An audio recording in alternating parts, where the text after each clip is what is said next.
Сәлеметсіздер ме достар, мен сіздерге қазір тайм-код жазуды көрсететін боламын. Қалай жасаймыз, телефонмен қалай істейміз, соның бәрін көрсетемін. Тайм-код дегеніміз, мынандай ютубта бір видеоларды көретін болсаңыздар, сол видеоның описаниясында еще деп басамыз. Осындай астыңғы жағында осылай сандармен жазылып тұрады, жанып тұрады. Мысалы 9-шы минутта неге мен айтпадым, сосын 13-ші минутта бірдеңе, 2023 хит ән деп 15-ші минутта 15 минут деген үстін бассам, тура сол жерден бастап видео шығып кетеді. Мына жерде бассам, сол жерден бастап әр тақырыптарды бөліп қойған.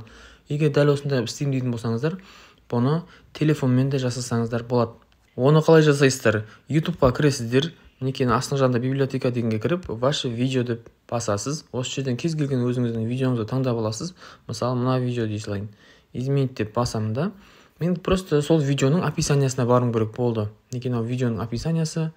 Мынау видео 2 минуттық видео. Мен оны былай жаза саламын, мысалы. Примерно 0,1 қос нүкте қоямын да, 1 минут 30 секундта бірдеңе дейсіз. Бірдеңе шығады осы жерде.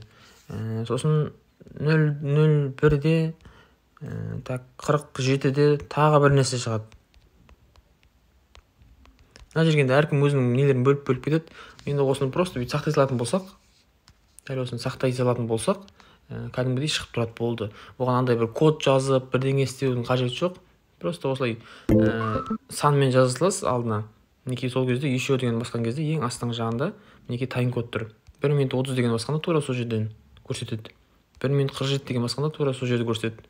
Түсінікті ме? Сонда сіздің видеоңыздың ішінде әртүрлі тақырыптар болатын болса, сол басынан бастап көріп отырғызбай, сразу сол жерде көргісі келетін адамдарға осындай тайм-кодты қойып қойған жақсы. Өйткені тайм-кодты іздейтін адамдар да бар.